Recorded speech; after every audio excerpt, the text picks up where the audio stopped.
When quiet librarian Naomi Ellison discovers an anonymous letter addressed to the librarian with the kind eyes, she never imagines it will lead to a life-changing romance. Cassian Reese, a billionaire CEO seeking refuge in the Boston Public Library, finds himself drawn to the woman who treats everyone with genuine kindness.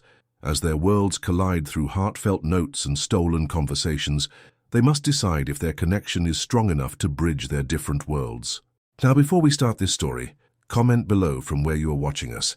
The morning sun streamed through the tall windows of the Boston Public Library, casting long shadows across the polished wooden floors.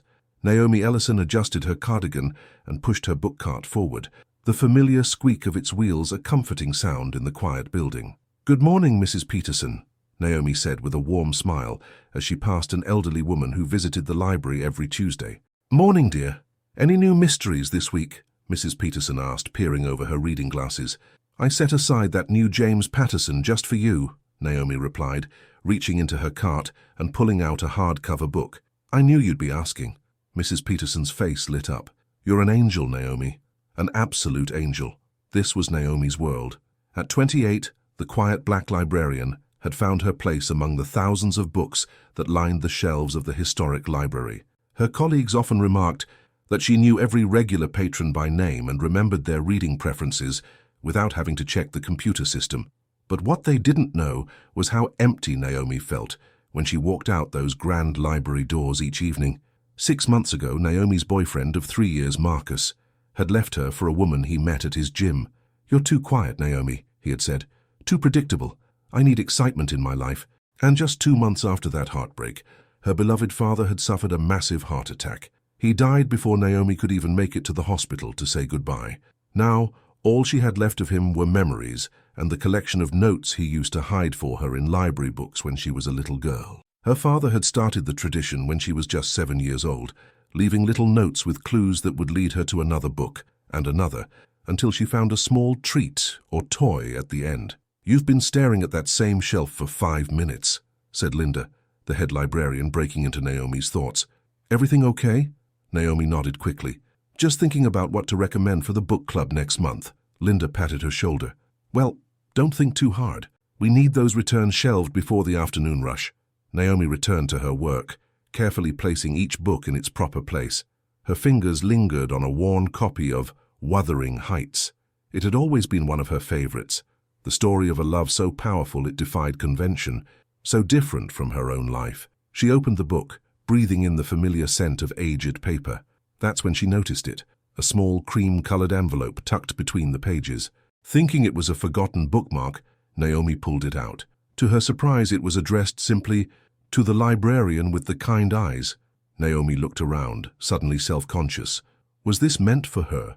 There were other librarians, of course, but something about it felt personal. She slipped the envelope into her cardigan pocket, deciding to read it during her lunch break. At noon, Naomi found a quiet corner in the staff room and carefully opened the envelope. Inside was a handwritten letter on expensive-looking stationery. "You don't know me," it began, "but I see you every Tuesday. The way you speak gently to children, the way you fix the crooked spines on shelves, the way your eyes soften when you read alone. You are, in short, the most extraordinary chapter I've never dared to write." The letter was signed with only 2 initials, CR. Naomi's heart pounded. Who could have written this, and why her? She wasn't anything special, just a quiet librarian who preferred books to people most days. For the rest of the afternoon, Naomi found herself looking up every time someone entered the library. Was it the elderly man who always read newspapers in the corner? The college student who came in to study? The businessman who occasionally used the study rooms? "You're jumpy today," Linda commented, as Naomi nearly dropped a stack of books when the front door opened. "Got a secret admirer or something?" Naomi blushed. Of course not, just too much coffee, I guess. But the truth was, the letter had awakened something in her, a feeling she thought had died along with her father. Hope, wonder, the sense that maybe there was still magic in the world. By closing time, Naomi had convinced herself the letter was probably just a prank. Maybe one of the high school kids thought it would be funny to mess with the quiet librarian. Still, she carefully placed the letter in her purse before heading home. Across town, in a luxurious penthouse overlooking the Boston skyline, Cassian Reese paced back and forth, phone pressed to his ear. "I don't care what the board thinks, James. This is my company, and I'll run it how I see fit," he said, his voice firm but controlled. At 32, Cassian had built Reese-Tech Publishing from nothing into a billion-dollar empire that had revolutionized the way people consumed written content. "They're worried about the direction you're taking things, James," his chief financial officer replied. "The new digital platform is costing millions, and they want to see immediate returns." Cassian sighed. "Tell them to be patient. Some things can't be rushed." He ended the call and walked to the floor-to-ceiling windows, looking out at the city lights. The truth was, Cassian was tired of the endless meetings, the power plays, the people who only saw him as a walking dollar sign. That's why he had started working from the Boston Public Library 3 months ago. There, in a quiet study room he reserved under a false name, he found peace. No one knew who he was. No one wanted anything from him. And then he saw her, the librarian with the kind eyes. Cassian had noticed her his first day there. Unlike the other staff who barely looked up from their computers, she treated each person who approached her desk like they were the most important person in the world. She remembered names. She smiled with her whole face. She hummed softly while shelving books, probably not even aware she was doing it. Day after day, he found himself watching her. The way she guided lost children back to their parents. The way she gently suggested books to uncertain readers. The way she sometimes stood alone among the shelves, running her fingers along the spines as if greeting old friends. One day, he'd written her a letter, not intending to deliver it, just needing to put his feelings into words. But then he'd seen her pick up Wuthering Heights, and he knew she'd be the one to find it. Now, Cassian wondered if she had. Had she read his words? Had she laughed them off? Or worse, had she been creeped out by them? His phone rang again. This time it was his sister, Catherine. "Cass, where are you? You were supposed to be at the Peterson Foundation dinner an hour ago." Cassian cursed under his breath. He'd completely forgotten about the charity event. "I'm not going, Kate. Tell them I'm ill or something." "You can't keep disappearing like this," Catherine said, frustration evident in her voice. "People are starting to talk. The board is already questioning your commitment, and Diana keeps asking about you." Diana Wells was the daughter of his largest investor. Beautiful, sophisticated, and exactly the kind of woman everyone expected Cassian to marry.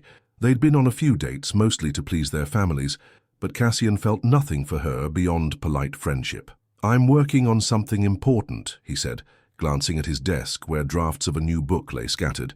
After years of helping others publish their words, he had finally started writing his own. "More important than your company's future." "Maybe," Cassian replied. "I'll call you tomorrow." He hung up and walked to his desk, picking up his pen.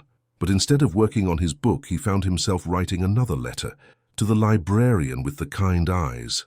The next morning, Naomi was shelving books in the poetry section when she noticed a familiar-looking envelope tucked into a collection of Robert Frost poems. Her hands trembled slightly as she pulled it out. Again, it was addressed to the librarian with the kind eyes. This time the letter read, "I watched you today helping that little boy find books about dinosaurs. You spent 20 minutes with him, even though 3 people were waiting at your desk. You didn't rush him. You listened. Do you know how rare that is in this world? Someone who truly listens. I wonder if you know how extraordinary that makes you. CR." Naomi's cheeks grew warm. So it wasn't a prank. Someone was really watching her, noticing her. She didn't know whether to be flattered or concerned. "What's that?" Naomi jumped, quickly tucking the letter into her pocket. Linda was standing behind her, eyebrows raised. "Nothing. Just a bookmark someone left." Linda didn't look convinced, but she didn't press the issue. "There's a man asking for help in study room 3. Something about accessing old newspaper archives. Can you handle it?" Naomi nodded, straightening her cardigan and heading toward the study rooms. As she approached room 3, she took a deep breath, trying to calm her racing heart. What if it was him, CR? What would she say? She knocked lightly and opened the door. Inside, a man sat with his back to her, typing on a laptop. "Excuse me," Naomi said. "You needed help with the archives." The man turned and Naomi felt her breath catch. He was handsome, strikingly so, with dark hair, intense blue eyes, and the kind of face that belonged on magazine covers. He wore a simple button-down shirt with the sleeves rolled up, revealing strong forearms. Despite his casual attire, there was something about him that screamed money and power. "Yes," he said, his voice deep and smooth. "I'm looking for articles from the 1980s, but I can't seem to access them through the online system. Our older archives aren't fully digitized yet," Naomi explained, walking over to his desk. But I can show you how to request the physical copies from storage.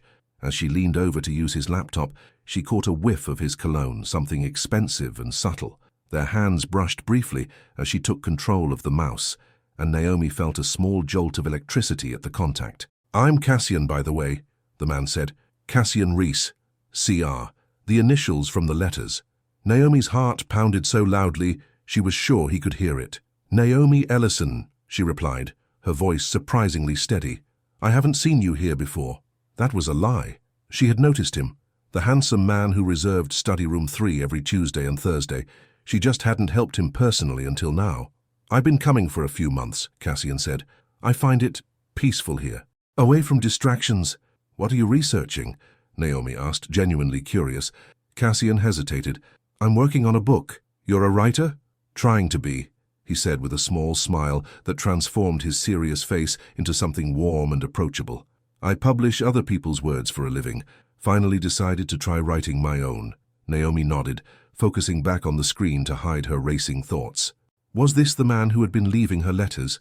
Should she say something? Ask him directly? "There," she said, pulling up a request form. "Just fill this out, and we'll have the archives brought up from storage. It usually takes about 20 minutes. "Thank you, Naomi," Cassian said, and the way he said her name like he was tasting it sent a shiver down her spine. "Is there anything else you need help with?" she asked, lingering despite knowing she should get back to her desk. Cassian looked at her for a long moment, his blue eyes intense. "Not right now," he finally said, "but I'm sure I'll think of something." Naomi nodded and turned to leave, her mind whirling. At the door, she paused and looked back. "Enjoy your writing, Mr. Reese." "Cassian," he corrected. "Please call me Cassian." "Cassian," she repeated, and then she was gone, her heart pounding and her mind full of questions. Back at her desk, Naomi couldn't stop thinking about him. Could Cassian Reese really be the one writing her these beautiful letters? And if so, why? Men like him didn't notice women like her. It didn't make sense. The rest of the day passed in a blur. Naomi helped patrons, shelved books and processed new arrivals, all while stealing glances at study room 3. Cassian remained there until closing time, intensely focused on his laptop. As she was preparing to leave for the day, Naomi noticed him walking toward the exit. Without thinking, she hurried to catch up with him. "Did you find what you needed in the archives?" she asked. Cassian looked surprised but pleased to see her. "I did, thank you. Your help was invaluable." They walked together to the main entrance, an awkward silence stretching between them. "Will you be back tomorrow?" Naomi asked, immediately regretting how eager she sounded. "Unfortunately, no," Cassian replied. "I have meetings all day, but I'll be here on Thursday, same time." Naomi nodded, disappointed but trying not to show it. "Well, have a good evening then." "You too, Naomi." She watched him walk away, his confident stride carrying him down the library steps and toward a sleek black car parked at the curb. Just before getting in, he looked back and caught her watching.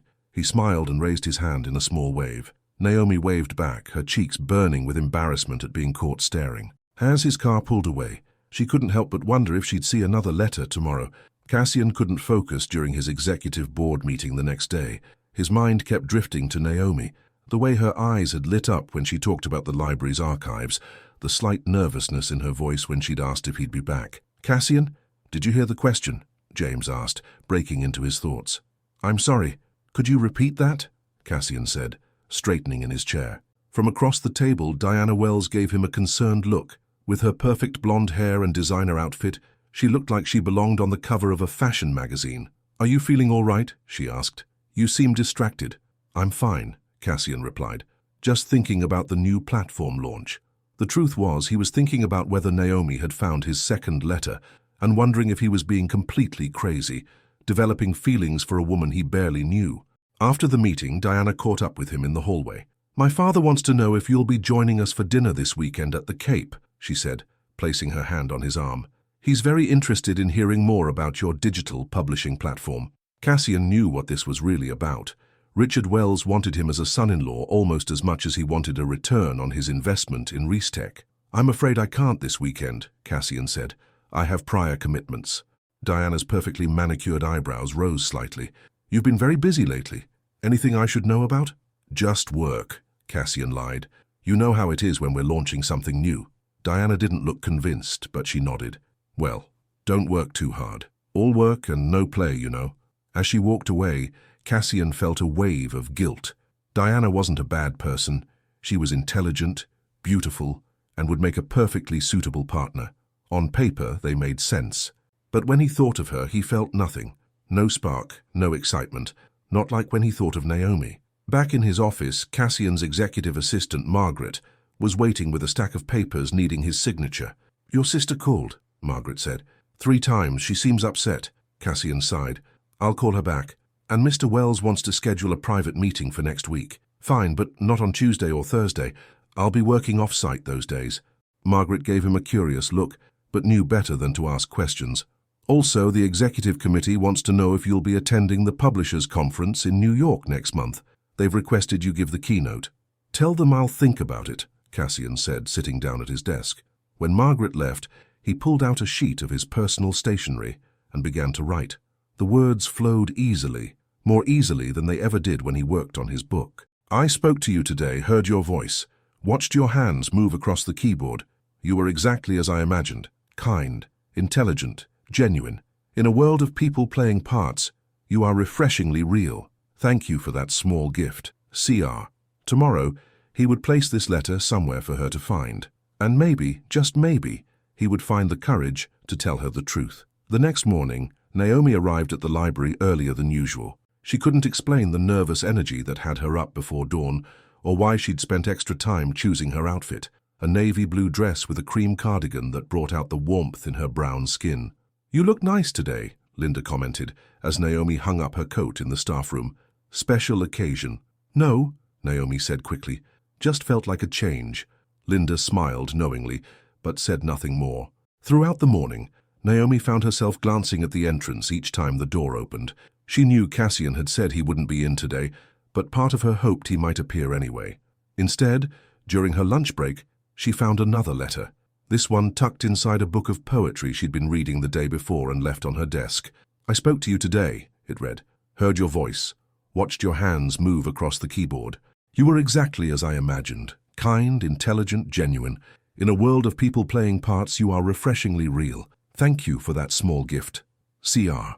Naomi's heart raced. This confirmed it. Cassian Reese was leaving her these letters. But why? What could a man like him possibly want with her?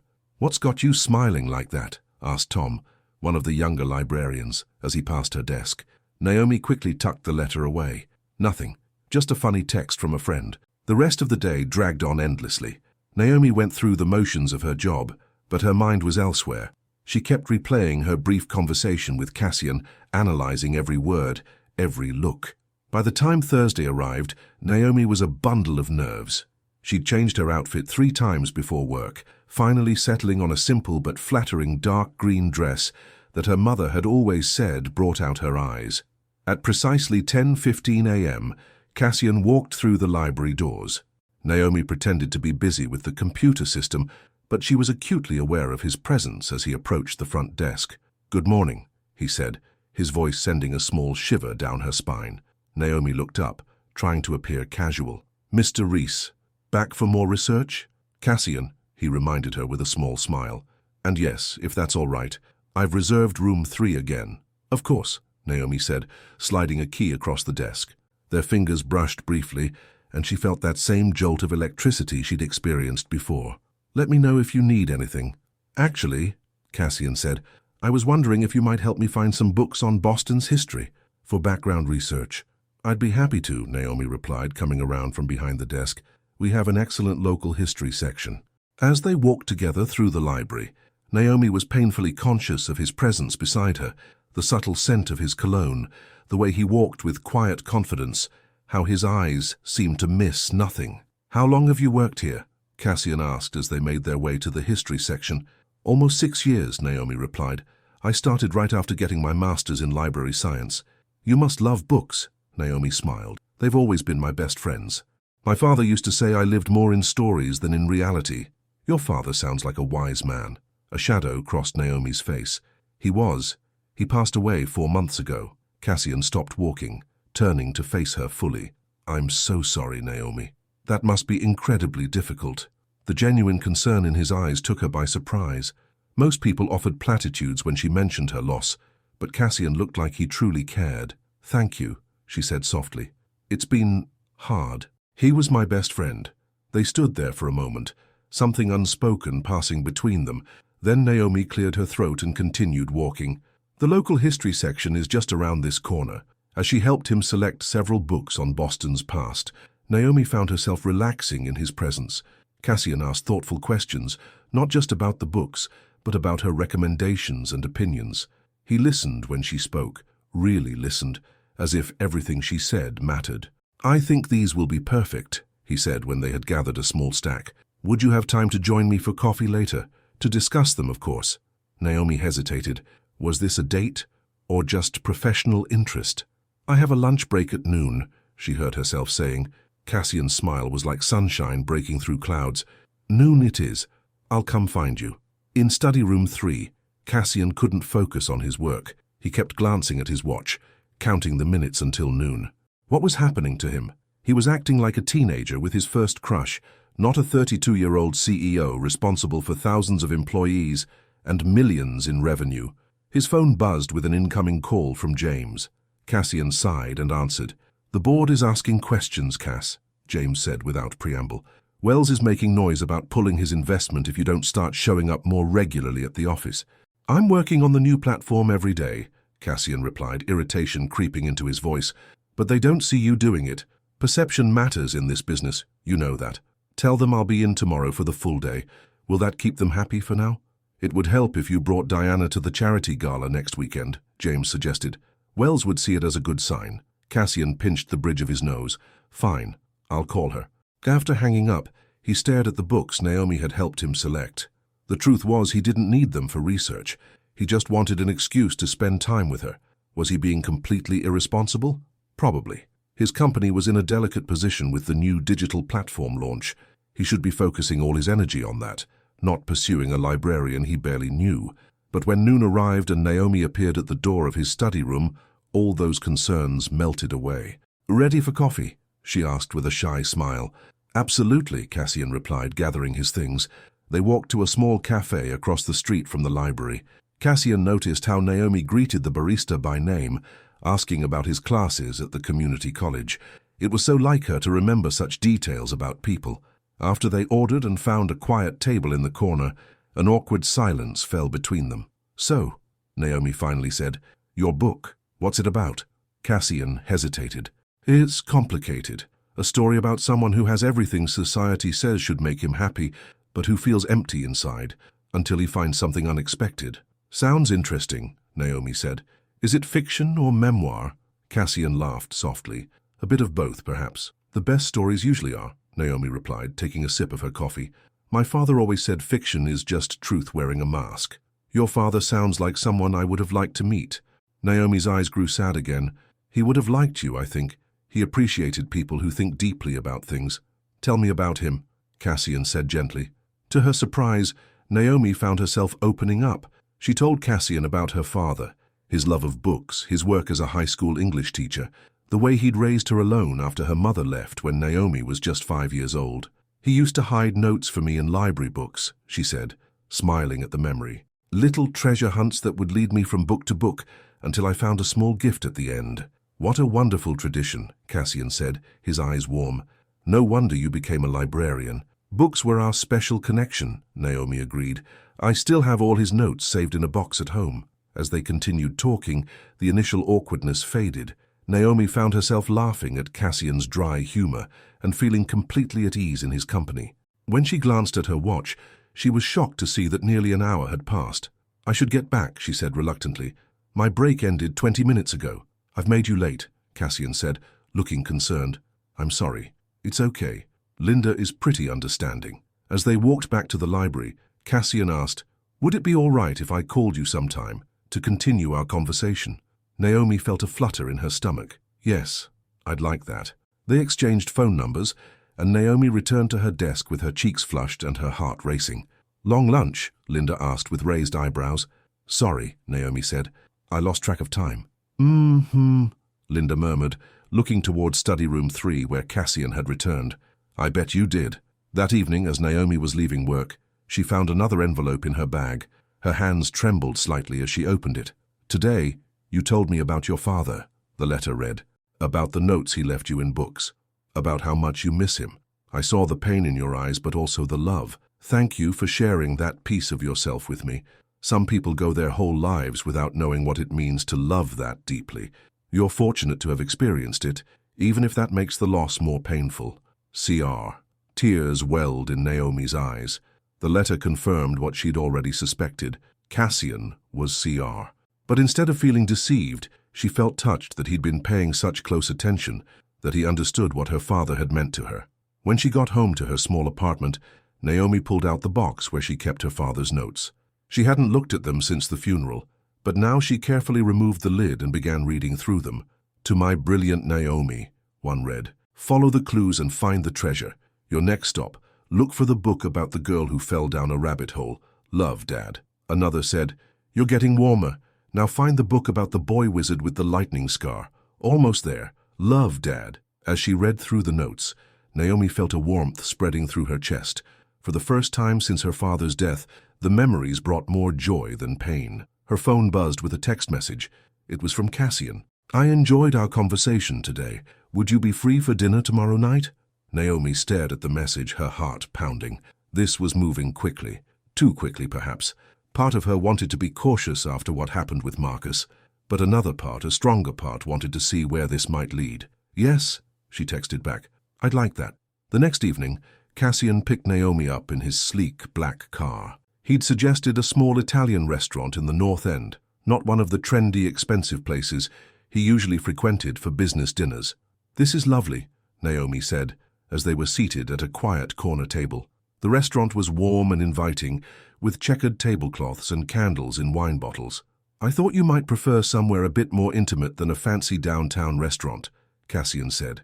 You thought right, Naomi replied with a smile. I'm not much for pretentious places. As they enjoyed their meal, the conversation flowed naturally. Cassian told her about growing up with wealthy but distant parents, raised mostly by a series of nannies. My parents were always traveling or working, he explained. I barely saw them. My sister Catherine was the only constant in my life. That sounds lonely, Naomi said softly. Cassian nodded. It was.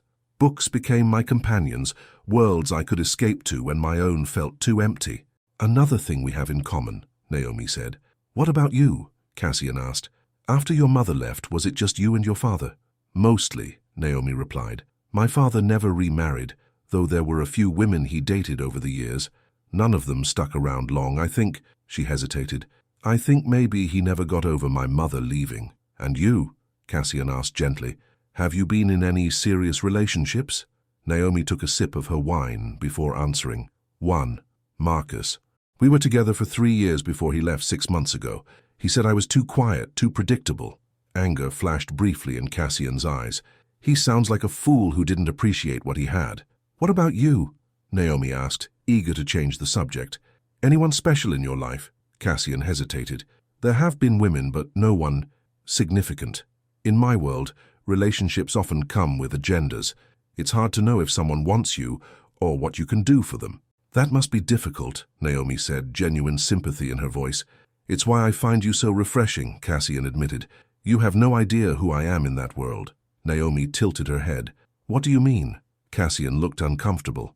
My company, Reese Tech Publishing, it's fairly well known in certain circles. Wait, Naomi said, her eyes widening. Reese Tech? The digital publishing giant? As a librarian, she was familiar with the company that had revolutionized e-books and digital content. Cassian nodded, looking almost embarrassed. Yes. So you're not just a writer working for them, Naomi said slowly. You're the CEO and founder, Cassian confirmed. That's why I've been working from the library. I needed space away from the office, somewhere I could think clearly without interruptions. Naomi sat back in her chair, processing this information. Why didn't you tell me?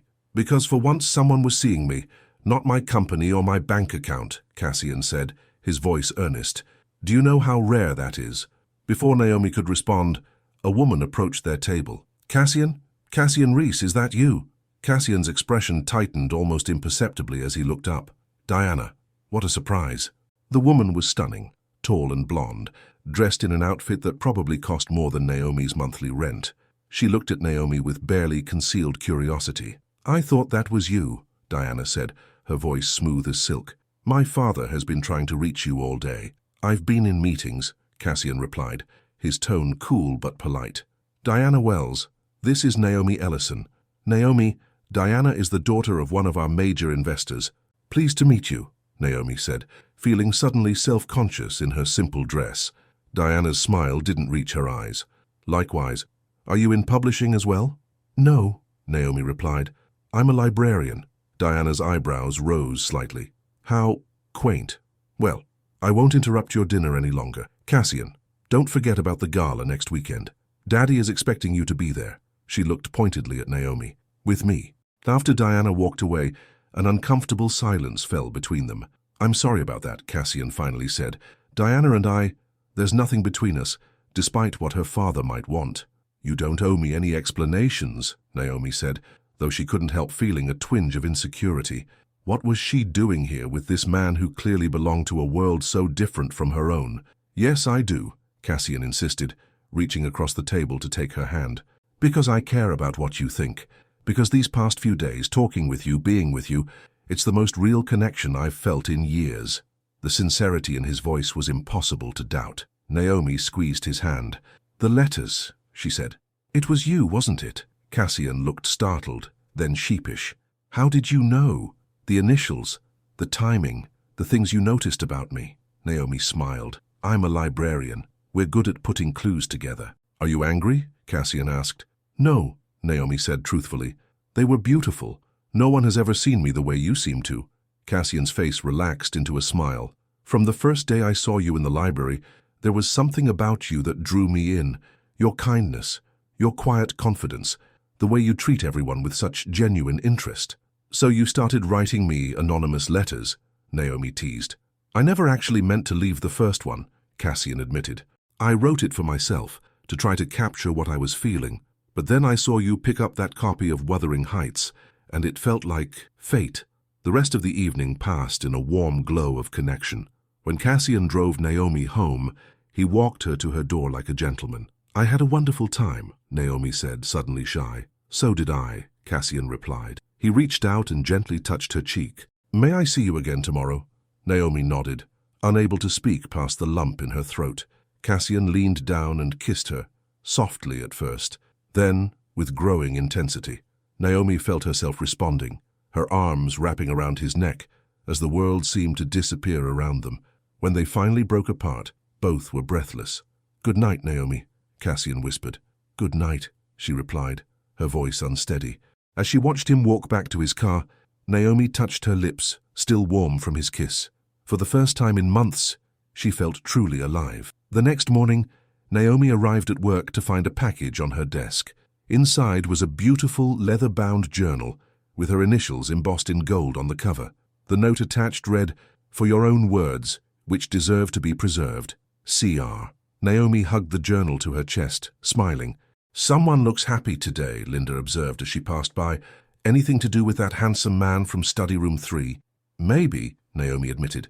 Well, be careful, Linda said, her expression concerned. Men like that, they don't always have the best intentions. What do you mean? Linda hesitated. I recognized him, Naomi. Cassian Reese is one of the richest men in Boston. His picture is always in the society pages, usually with some model or heiress on his arm. He's not like that, Naomi defended. I hope you're right, Linda said. Just guard your heart, okay? But as Naomi sat at her desk, she wondered if it was already too late for that warning. In just a few days, Cassian had awakened feelings in her that she thought had died along with her father. Hope, joy, the belief that maybe she could be truly seen and loved for exactly who she was. Her phone buzzed with a text from Cassian. Thinking of you. Can't wait to see you tonight. Naomi smiled and texted back, Me too. Whatever complications might lie ahead, whatever differences existed between their worlds, Naomi couldn't deny the connection they shared. For the first time in months, she was looking forward to tomorrow, and the day after that, and all the days to come. In her desk drawer, she had placed all 3 of Cassian's letters in a special folder. Tonight, she would write him a letter of her own. 2 weeks had passed since Naomi and Cassian's first dinner together, and Naomi felt like she was living in a dream. Every day brought new surprises, flowers delivered to the library, thoughtful text messages throughout the day, and evenings filled with conversation that left her feeling truly understood. for the first time in her life. Tonight, Cassian had invited her to his penthouse apartment for dinner. As Naomi stood in front of her closet, she felt a wave of anxiety. What did one wear to a billionaire's home? Her modest wardrobe suddenly seemed woefully inadequate. She finally settled on a simple black dress, her one fancy outfit, and a pair of heels she rarely wore. Looking in the mirror, Naomi hardly recognized herself. She'd even put on makeup, something she usually saved for special occasions. "It's just dinner," she told her reflection, "with a man who happens to be one of the richest people in Boston. No pressure." Her phone buzzed with a text from Cassian. "Car is downstairs whenever you're ready, no rush." Of course he'd sent a car. Naomi took a deep breath, grabbed her purse, and headed downstairs. The driver, an older man named Edward, greeted her warmly. "Miss Ellison, Mr. Reese asked me to make sure you arrive in comfort." The luxury car was like nothing Naomi had ever ridden in before, with soft leather seats and a privacy window separating her from the driver. As they drove through the city toward the waterfront, Naomi tried to calm her nerves. Why was she so anxious? Cassian had seen her in her everyday clothes, with no makeup, in her natural environment. He'd liked her then, but tonight felt different. Tonight, she would be stepping fully into his world. When they arrived at Cassian's building, a doorman ushered her into a private elevator that required a key card. "Mr. Reese is expecting you, ma'am," he said with a polite nod. The elevator opened directly into Cassian's penthouse, and Naomi gasped involuntarily. Floor-to-ceiling windows offered a panoramic view of Boston Harbor, the city lights twinkling against the darkening sky. The space was elegantly furnished in shades of gray and blue, with abstract art on the walls and a grand piano in one corner. "Naomi," she turned to see Cassian walking toward her, his face lighting up with a smile that made her heart skip. He wore dark slacks and a light blue shirt with the sleeves rolled up, casual yet sophisticated. "This place is amazing," Naomi said, still taking it all in. "It's just a space," Cassian replied, taking her hands in his. "It feels more like home now that you're in it." He leaned down and kissed her softly. "You look beautiful." "I feel underdressed," Naomi admitted. "You're perfect," Cassian assured her. "Come, I want to show you something." He led her through the apartment to a set of double doors. "Close your eyes," he said. Naomi complied, her curiosity piqued. She heard the doors open, and Cassian guided her forward a few steps. "Okay, open them." Naomi opened her eyes and found herself in a library. Not just any library, the most beautiful private library she'd ever seen. Walls of built-in bookshelves stretched from floor to ceiling, filled with volumes of every size and color. A rolling ladder allowed access to the highest shelves. Comfortable reading chairs were arranged near windows that offered the same spectacular view as the living room, and a large desk sat in one corner, papers neatly stacked upon it. "Your library," Naomi breathed, walking into the room and running her fingers along the spines of the books. "My sanctuary," Cassian said, watching her with a tender expression. "I wanted you to see it."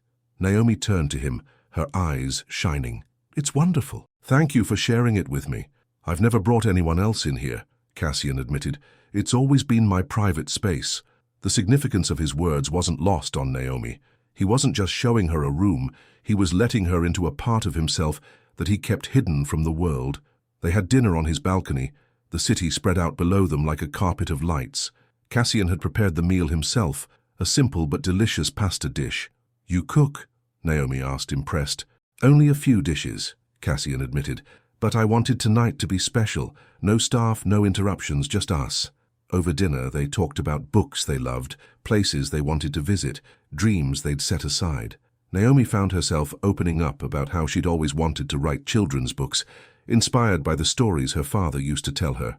"Why haven't you?" Cassian asked. Naomi shrugged. "Life got in the way, and I guess I never really believed I was good enough." "I think you'd be amazing at it," Cassian said.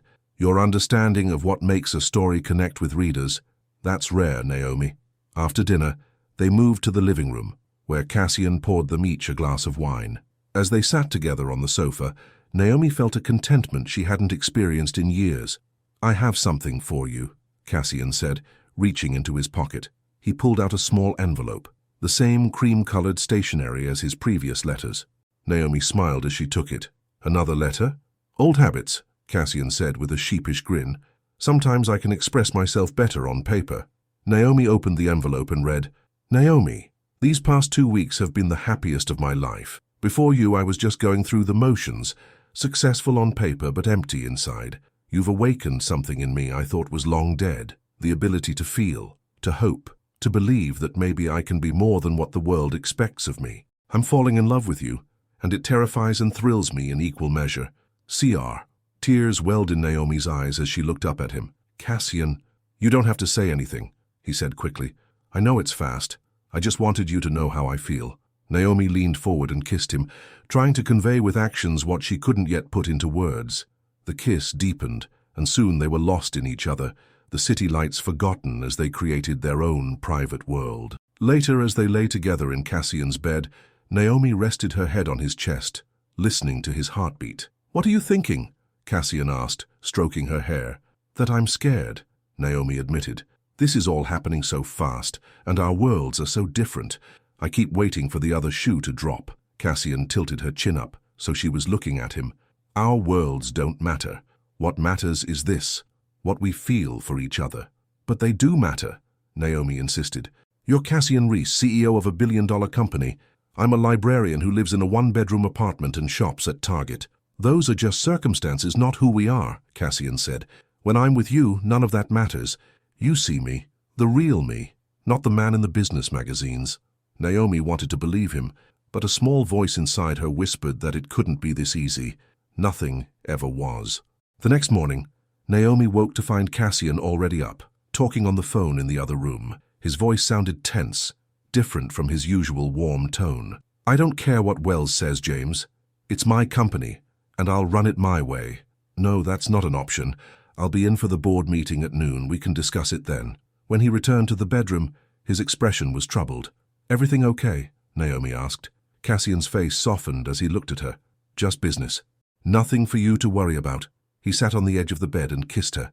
Good morning, beautiful.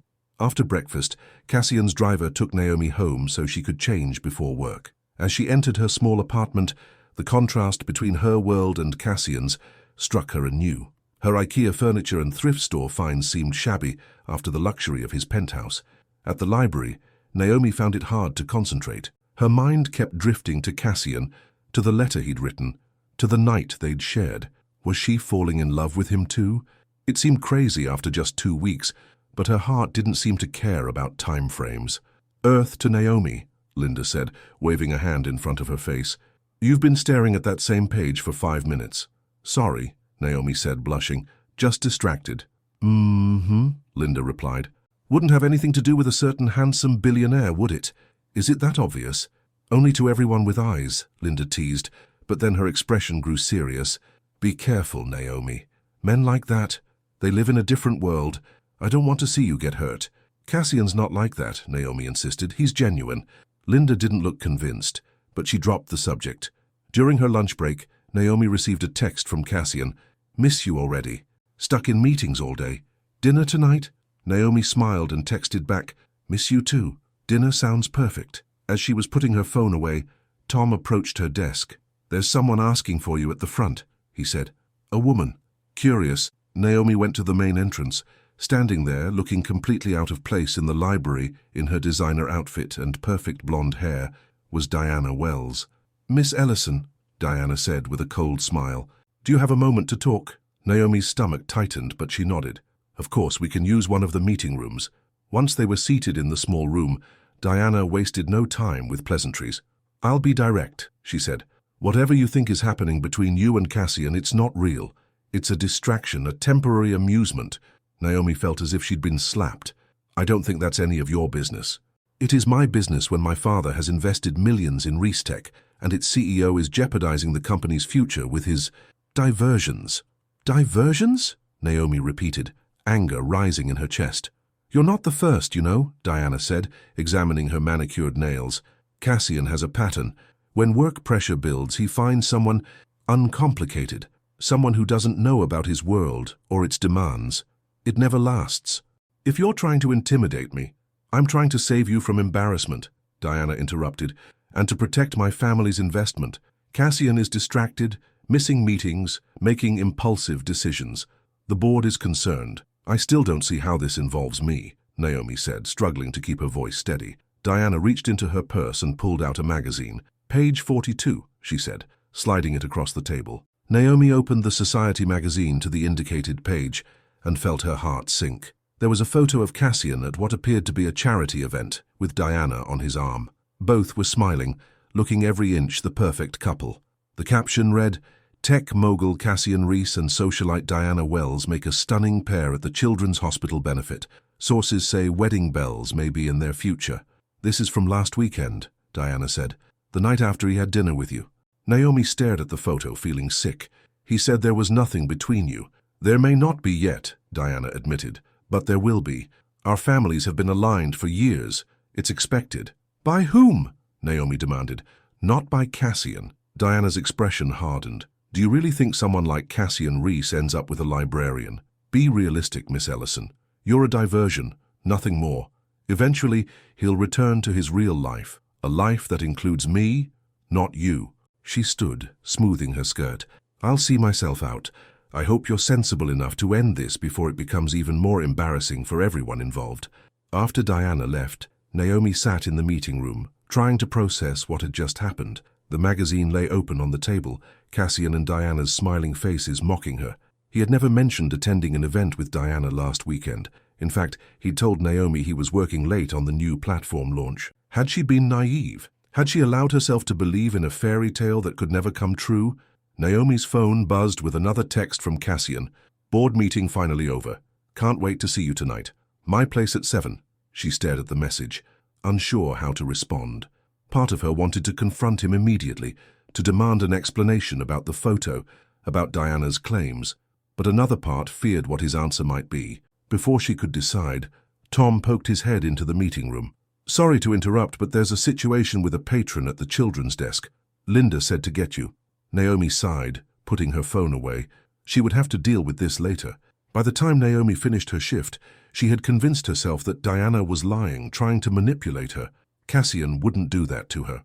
He wouldn't write those beautiful letters, share his private library with her, tell her he was falling in love with her if she were just a diversion. When she arrived at his penthouse that evening, however, she found Cassian distracted and tense. "Is everything okay?" she asked as they sat down to dinner. "Takeout this time, not homemade." "Just work stress," Cassian said, forcing a smile that didn't reach his eyes. "The board is pushing back on the new platform direction." "Is that what your meeting with James was about this morning?" Cassian nodded, taking a sip of his wine. "James thinks I should make compromises to keep the investors happy. I disagree." "Investors like Richard Wells?" Naomi asked, watching his reaction carefully. A flicker of surprise crossed Cassian's face. "Yes, among others. Why do you ask?" Naomi took a deep breath. "Diana Wells came to see me at the library today." Cassian put down his fork. "She did what?" "She showed me a photo of you two at a charity event last weekend," Naomi continued, her voice surprisingly steady. "The night you told me you were working late." Cassian closed his eyes briefly. "Naomi, I can explain. Were you there with her?" "Yes, but it wasn't what you think," Cassian said. "The board insisted I attend. Wells threatened to pull his investment if I didn't show up with Diana. It was business, nothing more." "Why didn't you tell me?" "Because it meant nothing," Cassian insisted. "Because I didn't want to confuse or upset you over something that wasn't real." "It looked real in the photos," Naomi said quietly. The caption mentioned wedding bells. Cassian's expression hardened. "Tabloid nonsense. Diana and her father plant those stories. They want people to think there's something between us because it benefits them." "And what about the other things she said?" Naomi asked. "That I'm not the first uncomplicated woman you've pursued when work gets stressful. That it never lasts?" "That's not true," Cassian said, reaching for her hand across the table. "Naomi, what I feel for you is real, more real than anything I've ever felt." Naomi wanted to believe him. The earnestness in his eyes, the warmth of his hand on hers, it all felt genuine. But Diana's words had planted seeds of doubt. "I don't belong in your world, Cassian," she said softly. "Then we'll create our own world," he replied, "one where none of that matters." Before Naomi could respond, Cassian's phone rang. He glanced at it and frowned. "I have to take this. It's James again." He stood and walked into the other room. Naomi could hear the tension in his voice as he spoke. "What do you mean he's pulling out? The contracts are already signed. Well, what does he want?" "That's not going to happen, James." "No, absolutely not." "Fine. Set up a meeting for tomorrow morning." When Cassian returned, his expression was grim. "What's wrong?" Naomi asked. "Wells is threatening to pull his investment if I don't agree to certain terms." Cassian said, running a hand through his hair in frustration. What kind of terms? Cassian hesitated. It doesn't matter. I won't agree to them. Does it have something to do with Diana? His silence was answer enough. He wants you to be with her, Naomi said, the pieces falling into place. That's why she came to see me. She's trying to clear the path. It won't work, Cassian insisted. I don't care about Wells or his money. I'll find other investors. But it would be easier if I wasn't in the picture, Naomi said. It wasn't a question. Cassian moved to her side, kneeling beside her chair. Nothing about my life was easy until I met you, he said, taking her hands in his. You think you don't belong in my world?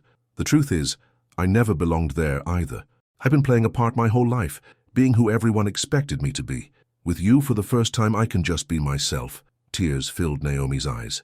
I want to believe that. Then believe it, Cassian said, reaching up to wipe away a tear that had escaped down her cheek. Because it's the truth. He pulled her into his arms, holding her tightly, as if afraid she might disappear. I'm falling in love with you, Naomi Ellison. Please don't let Diana or anyone else convince you otherwise. Naomi clung to him, wanting to believe with all her heart that what they had was real, that it could survive the differences in their worlds. That night, as they lay in bed, Cassian asleep beside her, Naomi stared at the ceiling, Diana's words echoing in her mind. Was she being naive? Was this all temporary, a beautiful dream that would eventually end? Her father had always told her to trust her instincts, to believe in the good in people, but he had also taught her to be practical, to protect her heart. Carefully, so as not to wake Cassian, Naomi slipped out of bed. She went to the library, drawn to the peaceful space filled with books. Turning on a small lamp, she sat at Cassian's desk and found a piece of paper and a pen. Dear Cassian, she wrote, today I was reminded of how different our worlds are. Part of me is scared that what we have can't last, that eventually reality will pull us apart. But another part of me, the part that believes in the magic of your letters, in the way you see me like no one else ever has, wants to take this leap of faith. My father once told me that the things most worth having are often the things that scare us the most. You scare me, Cassian Reese. The intensity of what I feel for you after such a short time scares me, but I think I'm falling in love with you too. She signed it simply, Naomi, and placed it in an envelope. Then she slipped back to bed, tucking the letter under his pillow where he would find it in the morning. The next day, Naomi was shelving books in the poetry section when her phone buzzed with a text from Cassian. Found your letter. It made me happier than you can imagine. Meeting with Wells now. No matter what happens, remember that what we have is real. More soon. CR. Naomi smiled, holding the phone to her chest. Despite her lingering doubts, despite Diana's warning, despite the obvious obstacles they faced, she couldn't deny the connection she felt with Cassian. If he was willing to fight for what they had, then so was she. Someone looks happy, Tom commented as he passed by with a cart of books. Good news? I think so, Naomi replied. I hope so. The rest of the day passed in a blur of routine tasks. Naomi helped patrons, catalogued new arrivals, and led the afternoon children's story time. All the while she kept checking her phone, waiting for more news from Cassian.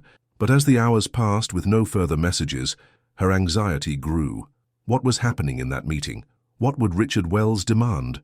And would Cassian stand firm? By closing time, Naomi was a bundle of nerves. She had texted Cassian twice with no response. Still no word from your billionaire? Linda asked as they prepared to lock up. Not yet, Naomi admitted. He had an important meeting today. Linda gave her a sympathetic look. Well, I'm sure he's just busy. Rich people always are. As Naomi walked home in the fading light, she tried to quiet the voice of doubt in her head. Cassian had told her to remember that what they had was real. She had to trust that. When she reached her apartment building, she was surprised to see Cassian's car parked outside. Relief flooded through her as she hurried up the steps. But it wasn't Cassian waiting for her. It was his sister, Catherine, whom Naomi had never met but recognized from photos Cassian had shown her. Naomi? Catherine asked, standing as Naomi approached. I'm Catherine, Cassian's sister. Is Cassian okay? Naomi asked, sudden fear gripping her heart. He's fine physically, Catherine said, but there's something you need to know. Can we talk inside? With a sense of dread, Naomi led Catherine up to her apartment. Once inside, Catherine declined Naomi's offer of tea or coffee. I'll get right to the point, she said. Cassian asked me to come see you because he can't right now. Why not? Naomi asked. her mouth suddenly dry. Catherine looked uncomfortable. The meeting with Wells didn't go well. He's threatening to not only pull his own investment, but to convince other investors to do the same. It would effectively destroy Restech. Because of me? Naomi asked, though she already knew the answer. Catherine nodded. Wells has made it clear that if Cassian wants to save the company, he needs to end things with you and formalize his relationship with Diana. The room seemed to spin around Naomi. And what did Cassian say? He told Wells to go to hell initially, Catherine said with a small smile. That's my brother. But then Wells showed him the numbers. How many jobs would be lost if Restech collapsed? Thousands of people depend on the company for their livelihoods, Naomi. Do? So Cassian agreed to his terms, Naomi said, her voice hollow. No, Catherine said firmly. Not yet. That's why he sent me. He's looking for another way, trying to find alternative investors. But it's not looking good. The news about Wells potentially pulling out has already leaked to the business press, and the company's stock is plummeting. What does Cassian want me to do? Naomi asked, though she dreaded the answer. Catherine handed her an envelope. He asked me to give you this. With trembling hands, Naomi opened the envelope and read, My dearest Naomi, I'm so sorry to involve Catherine, but I couldn't bear to see the pain in your eyes when I tell you what's happening. Wells is trying to force my hand, to make me choose between you and the livelihoods of thousands of people who depend on Restech. I'm looking for another way, I promise you, but if I can't find one, I need you to know that what we have is real, the most real thing in my life. Whatever happens next, please remember that. All my love, CR. Tears blurred Naomi's vision as she finished reading. It wasn't a goodbye letter, not exactly, but it felt like the beginning of one. He loves you, Catherine said softly. I've never seen him like this about anyone. But it might not be enough, Naomi said, wiping away a tear. Catherine didn't contradict her. I should go. Cassian just wanted you to understand what was happening. After Catherine left, Naomi sat alone in her small apartment, the letter clutched in her hand. She had known from the beginning that their worlds were too different, that someone like her couldn't fit into Cassian's life. But knowing it and feeling it were two very different things. She pulled out the box where she kept her father's notes, seeking comfort in his words. As she rifled through the familiar scraps of paper, one caught her eye, a note she hadn't read in years. My darling Naomi, it read, remember that no matter what obstacles life puts in your path, true love finds a way. It might not be the way you expected, but if it's real, it will find its path. Your mother and I weren't meant to be, but that doesn't mean love isn't real. It just means it wasn't our time. Someday you'll find someone who sees your light the way I do, and when you do, fight for it with everything you have. Love, Dad. Naomi pressed the note to her heart, tears flowing freely now. Her father had known, somehow he had known she would face this very choice one day. The question was, what would she do now? Would she fight for Cassian, knowing what it might cost him? Or would she step aside, sacrificing her own happiness for his future and the jobs of thousands? As the night deepened around her, Naomi made her decision. She would write one more letter. The morning sun filtered through Naomi's bedroom curtains as she prepared for work. She hadn't slept much, spending most of the night writing and rewriting her letter to Cassian. The final version sat in her purse, waiting to be delivered. She hadn't heard from him since Catherine's visit the previous evening. No texts, no calls, just silence. It was exactly what she had feared, the beginning of the end. As Naomi walked to the library, her thoughts were a jumble of emotions. Part of her was angry at Richard Wells for his manipulation, at Diana for her cold confidence, at a world that seemed determined to keep people like her and Cassian apart. But another part of her understood the impossible position Cassian was in. Could she really ask him to sacrifice thousands of jobs for their new relationship? You look terrible, Linda said bluntly when Naomi arrived at work. Trouble in paradise? Something like that, Naomi replied, not wanting to get into details. I warned you, Linda said, but her tone was sympathetic rather than smug. Men like that, they live by different rules. Naomi just nodded and turned to her desk, not trusting herself to speak without crying. She threw herself into work, finding comfort in the familiar routine of checking in returned books and helping patrons. Around noon, her phone buzzed with a text from an unknown number. Miss Ellison, this is Edward, Mr. Reese's driver. He asked me to see if you would be available to meet him at his penthouse after your work today. The car will be waiting. Naomi stared at the message. Why would Cassian send his driver to text her instead of contacting her himself? Was this his way of creating distance, preparing for the end? With shaking fingers, she replied, Please tell Mr. Reese I'll be there. The rest of the day passed in a fog. Naomi went through the motions of her job, but her mind was elsewhere. What would she say to Cassian? What would he say to her? Was this to be their goodbye? When her shift ended, Naomi found Edward waiting outside in the black car, just as promised. "Good evening, Miss Ellison," he said, opening the door for her. "Edward," Naomi said, hesitating before getting in, "is Mr. Reese okay?" The older man's expression softened. "It's been a difficult few days for him, miss, but I think seeing you will help." The drive to Cassian's building was silent. Naomi clutched her purse, feeling the weight of her letter inside. She had poured her heart into those words, not knowing if they would make any difference but needing to express what was in her soul. When the elevator doors opened into Cassian's penthouse, Naomi was surprised to find the space transformed. Soft music played in the background, and dozens of candles created a warm, golden glow throughout the living room. A path of rose petals led from the elevator across the floor. "Cassian," Naomi called, her heart pounding. He appeared from the direction of the library, looking tired but determined. Unlike his usual polished appearance, he seemed slightly rumpled, as if he hadn't slept much either. "Naomi," he said, his voice filled with emotion, "thank you for coming." "Your driver didn't give me much choice," she replied, attempting a small joke to hide her nervousness. Cassian smiled, but it didn't reach his eyes. "I wasn't sure you'd want to see me after Catherine's visit." "Why wouldn't I? Cassian, what's going on?" He gestured toward the sofa. "Please, sit down. There's a lot I need to tell you." Once they were seated, Cassian took her hands in his.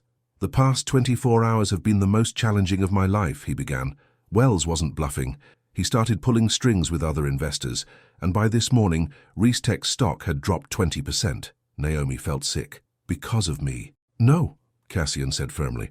"Because of a man who thinks he can control others with his money. This isn't your fault, Naomi." "What are you going to do?" Cassian took a deep breath. "That's what I want to talk to you about. I've spent the last day meeting with every contact I have, looking for alternative investors.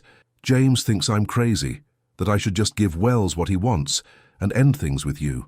Naomi's heart sank. "Maybe he's right." "He's not," Cassian said, squeezing her hands. "I've spent my whole life making the practical choice, the business choice. I built Reese Tech by being rational, by never letting emotions cloud my judgment. But meeting you, loving you, it's made me realize that some things are worth fighting for, even if the fight seems impossible." Tears welled in Naomi's eyes. "Cassian, I can't let you destroy everything you've built because of me. Thousands of people depend on Reese Tech for their livelihoods." "I know," Cassian said. "That's why I had to find another way." Something in his tone made Naomi look up sharply. "What did you do?"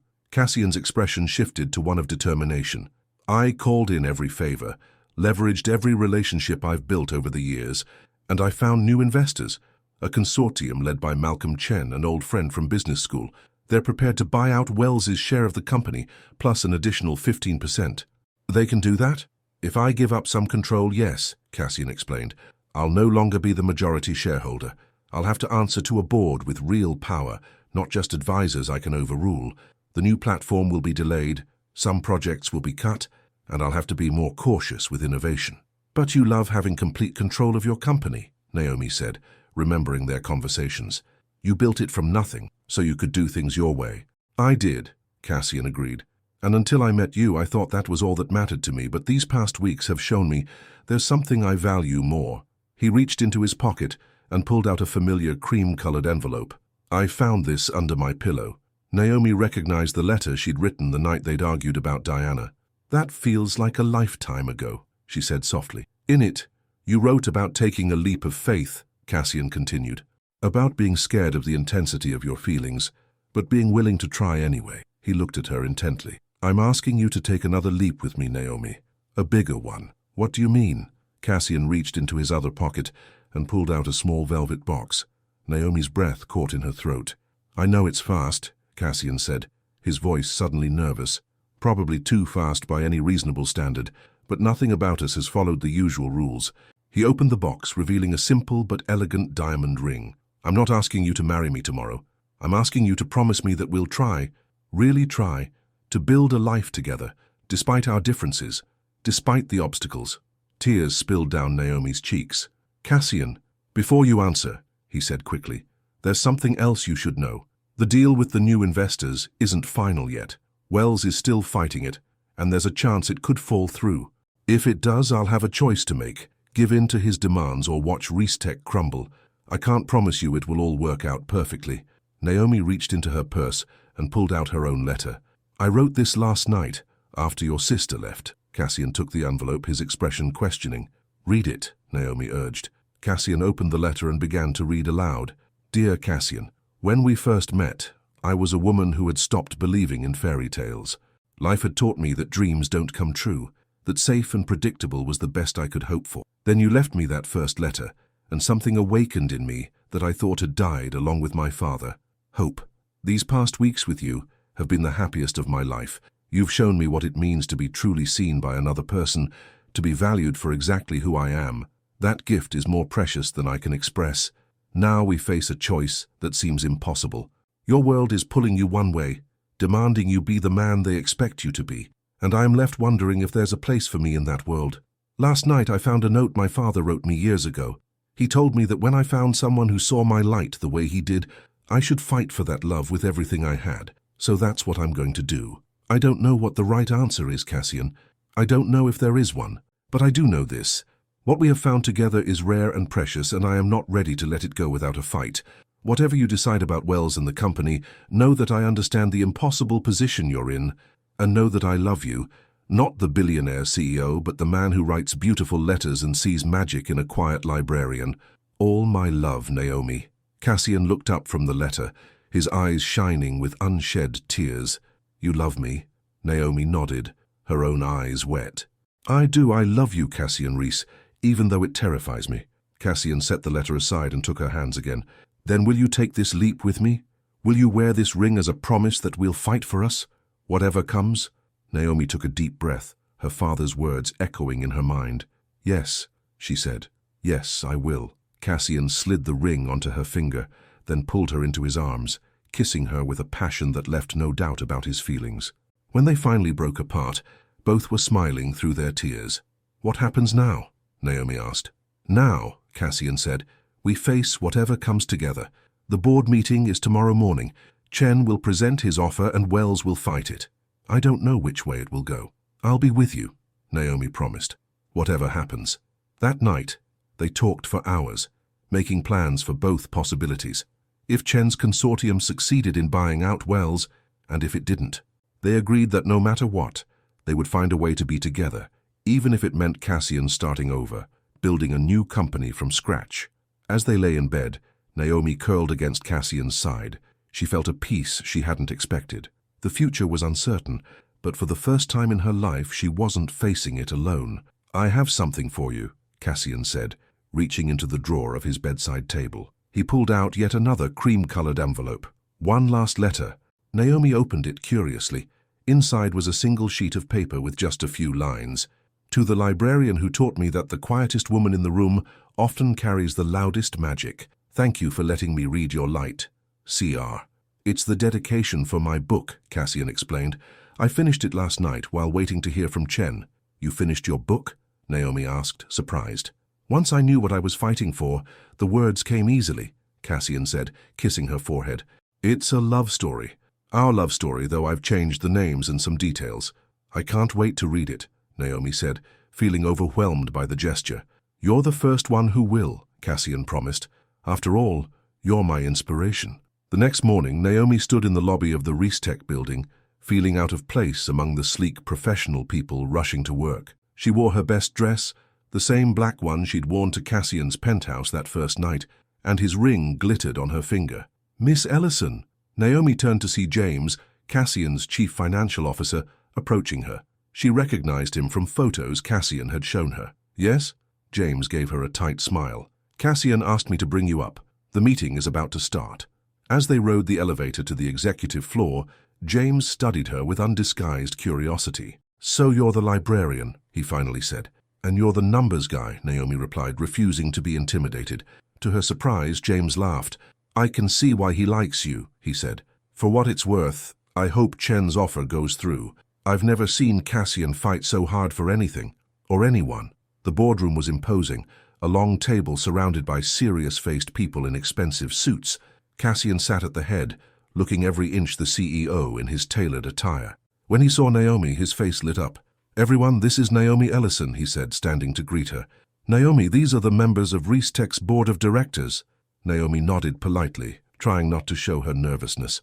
At the far end of the table sat Richard Wells, his cold eyes assessing her with clear disapproval. Beside him was Diana, who looked stunned to see Naomi there, and even more stunned by the ring on her finger. Cassian guided Naomi to a seat near his. "Malcolm Chen will be joining us via video conference," he explained quietly, "and then we'll vote on his offer." The next hour was tense. Malcolm Chen, appearing on a large screen at the end of the room, outlined his consortium's offer to buy out Wells's shares, plus an additional percentage. He spoke confidently about the future of ReesTech, expressing faith in Cassian's leadership, while making it clear that the board would have more say in major decisions going forward. When Chen finished, Richard Wells stood. "This is a hostile takeover attempt," he declared, his voice sharp with anger, "and it's being driven by Cassian's personal situation." He glanced dismissively at Naomi. "ReesTech deserves leadership that puts the company first, not personal desires." "With all due respect, Richard," Cassian replied, his voice steady, "this isn't about my personal life. It's about the future of ReesTech. Your vision for the company would take us backward, focusing on short-term profits over innovation. Chen understands my vision for the new platform. A vision that has cost shareholders millions already," Wells shot back. "A vision that seems increasingly clouded by distractions." Again, his eyes flicked to Naomi. "I think we should vote," said one of the other board members, an older woman who had remained silent until now. "We've heard both sides. Let's make a decision." James distributed ballots to each board member. As a major shareholder, Cassian had a vote, but it wouldn't be enough on its own. Everything depended on whether the other board members believed in his vision enough to risk Wells's wrath. The minutes dragged by as the votes were collected and counted. Naomi reached under the table and squeezed Cassian's hand, feeling the tension in his grip. Finally, James stood with the results. By a vote of 7-4, the board approves Malcolm Chen's offer to purchase Richard Wells's shares, plus an additional 15% stake in ReesTech. A collective exhale seemed to fill the room. Cassian's grip on Naomi's hand tightened momentarily, then relaxed. Wells stood abruptly, his face flushed with anger.